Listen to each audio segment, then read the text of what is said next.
सारथी।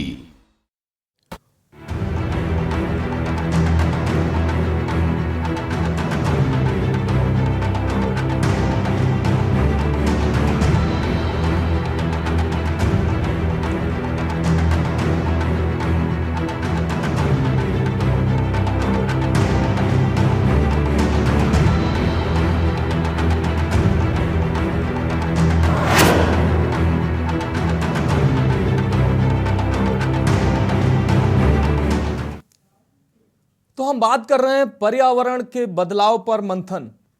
दरअसल जलवायु परिवर्तन की समस्या को गंभीरता से लेना जरूरी है और वातावरण को प्रभावित कर रहे मानवीय गतिविधियां जो वातावरण को खराब करने में योगदान दे रही हैं, उनको नियंत्रित करना भी महत्वपूर्ण है।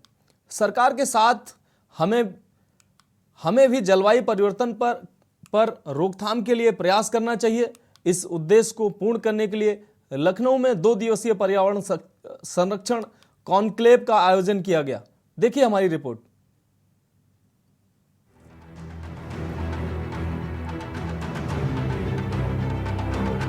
उत्तर प्रदेश सरकार वार्षिक वृक्षारोपण अभियान के तहत इस साल 35 करोड़ पौधे लगाएगी। लखनऊ में राष्ट्रीय जलवायु सम्मेलन 2023 के मंथन के दौरान ये ऐलान किया गया। उद्घाटन के अवसर पर मुख्यमंत्री योगी आदित्यनाथ ने कहा कि ये पौधे राज्य के सभी जिले में एक ही दिन में लगाए जाएंगे। वन संरक्षण और स्वच्छ ऊर्जा के लिए उनकी सरकार लगातार काम कर रही है। योगी ने कहा कि अब उत्तर प्रदेश के अधिकांश शहरों में मेट्रो का संचालन हो रहा है। सरकार ने डीजल और पेट्रोल वाहनों के लिए स्क्रैपिंग नीति लागू की है और धीरे धीरे ऐसे वाहनों को सड़कों से हटाकर इलेक्ट्रॉनिक वाहनों और हरित ऊर्जा को बढ़ावा दिया जा रहा है। दुनिया के सबसे प्राचीन जो ग्रंथ हैं उनमें वेद एक है। अथर्ववेद का एक सूक्त जो हमें किस रूप में इस धरती के प्रति अगाध निष्ठा को प्रदर्शित करने के संस्कारों के साथ जोड़ता है। सूक्त कहता है, माता भूमि पुत्रोहम पृथिव्या, यानी धरती हमारी माता है, हम सब इसके पुत्र हैं। एक पुत्र का मां के प्रति क्या कर्तव्य है, ये बताने की आवश्यकता नहीं होती। किसी भी सभ्य समाज को इन सब बातों के बारे में बताने की आवश्यकता नहीं होती। और संपूर्ण जीव सृष्टि में अगर आप देखेंगे तो यह स्वतः प्रकृति प्रदत्त एक स्वभाव और संस्कार मां के प्रति देखने को मिलता है। उद्घाटन के अवसर पर मुख्यमंत्री योगी ने ये भी कहा कि दुनिया के सबसे प्राचीन ग्रंथ में वेदों में अथर्ववेद का एक सूक्त हमें धरती के प्रति अगाध निष्ठा के साथ जोड़ने का प्रयास करता है। इसके अनुसार धरती हमारी माता है और हम सब इसके पुत्र हैं। संपूर्ण जीव सृष्टि में प्रकृति प्रदत्त मां के प्रति दायित्व का दर्शन होता है।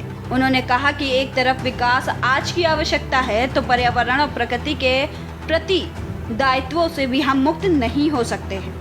मनुष्य ने अपने स्वार्थों के पूर्ति के लिए प्रकृति का अति दोहन कर जिन दुष्परिणामों को आमंत्रित किया है, आज हम सब उसके भुक्तभोगी बन रहे हैं। सम्मेलन के पहले दिन केंद्रीय श्रम और रोजगार, पर्यावरण, वन और जलवायु परिवर्तन मंत्री भूपेंद्र यादव भी शामिल हुए। उन्होंने कहा कि प्रधानमंत्री नरेंद्र मोदी के संकल्पों को साकार करते हुए मुख्यमंत्री योगी आदित्यनाथ के नेतृत्व में उत्तर प्रदेश भारत का विकास इंजन बन रहा है। उत्तर प्रदेश सबसे ज्यादा एथेनॉल का उत्पादन कर रहा है। राज्य में आयोजित 2 दिवसीय जलवायु सम्मेलन में विशेषज्ञों में मंथन के साथ ही कुछ अहम सुझाव भी दिए गए। आजकल जिस प्रकार का मानव विकास हो रहा है और जिस प्रकार का अंधाधुंध औद्योगिकरण हो रहा है, उस वजह से जलवायु में परिवर्तन होता है। जलवायु परिवर्तन का कारण क्या है, तो हम पाएंगे कि ग्रीन हाउस गैसेज जैसे carbon dioxide, sulphur dioxide, nitrous oxide, chlorofluorocarbon, इनकी वजह से जब वृद्धि होती है वातावरण में तो जलवायु परिवर्तन होता है। तो होता क्या है, जब इनकी वृद्धि होती है तो जो सूर्य की रोशनी वापस रिफ्लेक्ट होके जानी होती है वो धरती पे पड़ती है और धरती का तापमान बढ़ जाता है। जब धरती का तापमान बढ़ता है तो पूरे वातावरण में कुछ बदलाव आते हैं। वैसे हम देख सकते हैं कि पिछले कुछ साल में वर्षा का जो साइकिल है वो काफी बदला है। जैसे पहले वर्षा जुलाई अगस्त में मानसून में जो होती थी, वो अब अगस्त के लास्ट या सितंबर में होती है। जो बाढ़ हमारी आती थी जुलाई अगस्त में, वो सितंबर में आती है, जिससे लोगों की जीवन प्रभावित होता है। उसमें जो सबसे ज्यादा प्रभावित होती हैं महिलाएं और बच्चे होते हैं।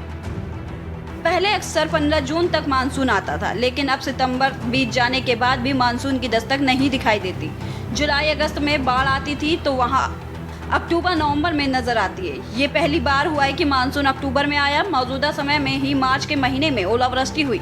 ये सारे क्लाइमेट चेंज के उदाहरण है। लखनऊ के इंदिरा गांधी प्रतिष्ठान में 2 दिवसीय कार्यशाला का आयोजन किया गया है। ये कार्यशाला नेशनल क्लाइमेट कॉन्क्लेव 2023 को लेकर आयोजित हुई है, जो कि 10 और 11 अप्रैल को होगी। आज 10 अप्रैल है और आज ये कॉन्क्लेव चल रही है। यहाँ पर इंदिरा गांधी प्रतिष्ठान में आप देख सकते हैं कि कॉन्क्लेव को लेकर जो तैयारियां हैं वो है। यहाँ पर स्टॉल्स हैं छोटे छोटे, जिसमें विमेन एम्पावरमेंट और ओडिशा का स्टॉल है, आप देख सकते हैं। इसके साथ ही प्रधानमंत्री जो ministry of new renewable energy है उसका है, यानी जो प्रकृति से और जो नेचर से जुड़ी हुई चीज़ें हैं उनको लेकर यहाँ पर स्टॉल्स हैं। आप देख सकते हैं कि ये सभी वो चीज़ें हैं जो हमारे क्लाइमेट को और प्रकृति को, इन्वायरमेंट को सुरक्षित रखती है।